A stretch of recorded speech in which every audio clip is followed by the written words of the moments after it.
अस्सलाम वालेकुम। अभी एक ख़बर मेरी नज़रों से गुज़री, एक इन्फॉर्मेशन भी है और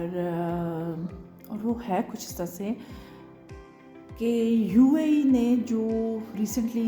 बहुत सारे लोगों ने सुना भी होगा, पढ़ा भी होगा कि यूएई ने कुछ डिजिटल गवर्नमेंट स्ट्रेटजीज़ जो हैं अपना ये 2025 ऑनवर्ड जो है उन्होंने अपना एक प्रोग्राम जो है शुरू किया है, जिसको उन्होंने कुछ स्ट्रेटजीज़ उन्होंने अपनाई हैं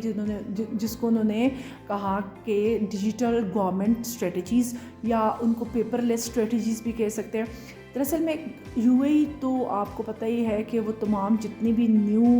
टेक्नोलॉजी आती है उसके मुताबिक अपने मुल्क में, अपने इलाके में वो लोग मॉडिफिकेशन करते हैं। जैसे एआई है तो एआई को लेके उन्होंने अपना जो डिजिटल इकॉनमी है उसको वो दरअसल में अपनी उनकी जो 12% है उससे उसको वो बढ़ा के 20% तक करना चाहते हैं 2030 के अंदर, यानी 2025 से 2030 तक वो अपनी 12% से उसको 20% जो है डिजिटल इकॉनमी की जो इसकी ग्रोथ को इंक्रीज़ करना चाह रहे हैं। और बहुत सारे उनकी प्लानिंग हैं जिसमें उन्होंने तमाम इस किस्म की जो डिपार्टमेंट्स हैं जिनके इतना ख़ास ज़रूरत नहीं उस सबको वो डिजिटल करने की कोशिशों में लगे हुए हैं। और इस तरह से बहुत सारी जॉब्स जो कि इस एआई से और डिजिटल जो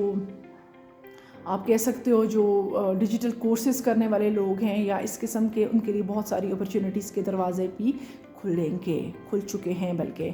तो मैं क्या सोच रही थी कि हमारे पाकिस्तान के अंदर भी आप अगर देखें तो कितने अननेसेसरी डिपार्टमेंट्स हमें नज़र आते हैं जिनकी कोई ज़रूरत भी नहीं है। आप देखें ना, अगर आप हेल्थ के डिपार्टमेंट से लेके एजुकेशन के डिपार्टमेंट तक निकल जाएं तो आप लोगों को ऐसे कई गैर ज़रूरी लोग और ऐसे और बहुत सारे ऐसे डिपार्टमेंट्स आपको नज़र आएंगे जिनकी पाकिस्तान में ऐसा कोई ज़रूरत नहीं है। वहाँ पे वो क्लर्क की फॉर्म में या जिस फॉर्म में वैसे ही बैठे रहते हैं, गवर्नमेंट से तनख्वाहें भी ले रहे हैं और कोई ख़ास काम उनका नज़र नहीं आ रहा। सारा दिन चाय पीना, सिगरेट पीना और फजूल बातें करना और लोगों से रिश्वत और इस किस्म की एक्टिविटीज़ में इन्वॉल्व है। उन लोगों को ज़्यादा इस चीज़ का अंदाज़ा होगा कि इस हमारे मुल्क के अंदर एक आम सरकारी क्लर्क जो है वो भी रिश्वत में इन्वॉल्व है। अगर वो कोई किसी की वाइफ है या किसी के हस्बैंड हैं, अगर वो कोई गवर्नमेंट के अंदर हैं,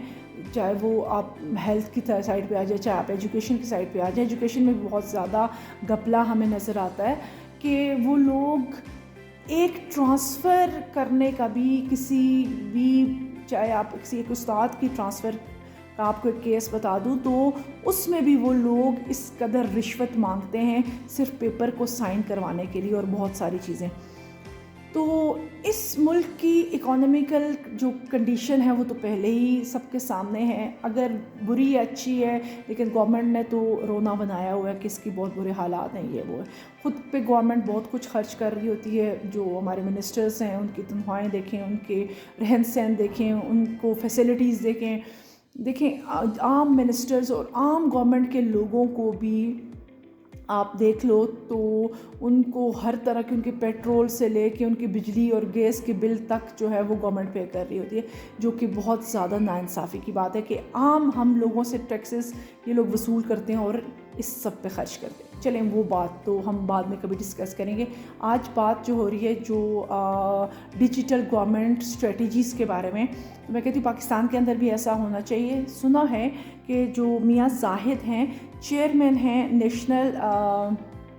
बिज़नेस ग्रुप ऑफ पाकिस्तान के और प्रेसिडेंट भी हैं, उन्होंने कुछ जो है स्ट्रेटजीज़ बनाई हैं कुछ ऐसे अननेसेसरी डिपार्टमेंट्स को और ऐसे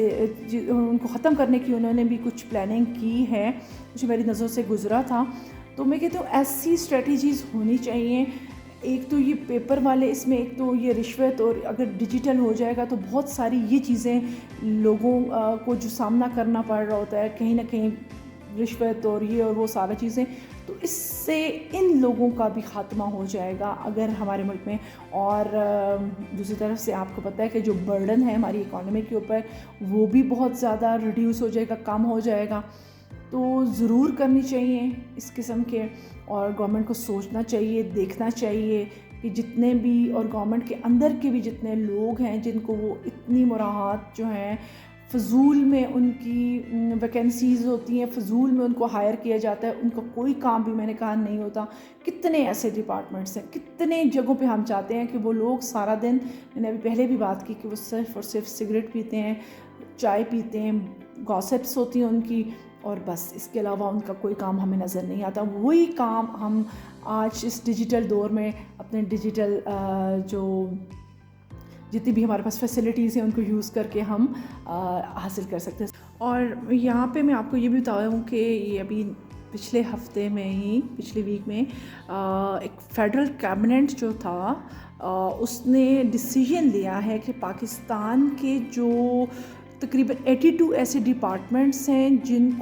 کا ایبولیشن اور ان کو مرج کیا جائے گا، جو کہ 6 منسٹریز کے انڈر تھے، ان کو 40 کے اندر مطلب کنورٹ کیا، ان کو مرج کر کے 82 سے 40 میں کنورٹ کیا گیا، اور 1,50,000 ویکنٹ پوزیشنز تھیں جو کہ تنخواہیں لے رہی تھیں لیکن ان کا کوئی وجود نہیں تھا، ان کو بھی ایلیمنیٹ کرنے کا فیصلہ کیا گیا ہے. خود سوچیں کہ اس ملک کے اندر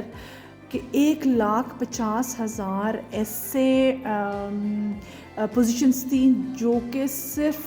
وہ پیسہ کہاں جاتا تھا، کیا ہوتا تھا، اس کے اوپر تو میں اتنی بحث نہیں کروں گی. ابھی جیسے میں نے کہا کہ 82 ڈپارٹمنٹس ہیں اور 6 منسٹریز جن کو ایبولیشن اور ان کو مرج کیا گیا 40 کے اندر، یعنی ان کا کوئی خاص وہ نہیں تھا. تو کتنا برڈن تھا پاکستان کے اوپر. اللہ رحم کرے ہمارے ملک پہ، اور اس کے جو چلانے والے ہیں ان کو بھی اللہ تعالیٰ جو ہے وہ اچھی طرح کام کرنے کی، انصاف کے ساتھ کام کرنے کی توفیق عطا فرمائے. سب سے پہلے تو ابھی اے آئی کا، جیسے اب آپ کو پتہ ہی ہے، تو اے آئی تو بہت سارے ملٹی ٹاسک ہے. تو میں سمجھتی ہوں کہ ہماری گورنمنٹ کو اس چیز کے اوپر سوچنا چاہیے، اور ایسے تمام لوگوں کو یہاں سے ختم کر دینا چاہیے جو کہ ایک حکومت کے اوپر بھی بوجھ ہے، ملک کے اوپر بھی بوجھ ہے، اور ایک لعنت بھی بنے ہوئے ہیں ہر طرح سے، رشوت اور سفارش اور یہ اور وہ فضول قسم کی ایکٹیویٹیز. اور اس سے اگر ہمارے ملک کے اندر بھی یہ پیپر لیس اسٹریٹجیز آ جائیں گی تو ایک تو گورنمنٹ کا اور عام بندے کا ڈائریکٹ کانٹیکٹ بھی ہو جائے گا. یہ ایک ریزیلینٹ قسم کا، اور ایک آپ کہہ سکتے ہو نا کہ بڑا فلیکسیبل قسم کا جو ہے وہ اسٹریٹجی ہوگی اگر ہمارے ملک میں بھی ہو جائے. آئی وش کہ ہو جائے. اگر آپ کو بھی لگتا ہے، اگر آپ بھی مجھ سے ایگری کرتے ہیں تو کمنٹ میں ضرور بتائیے گا. شکریہ.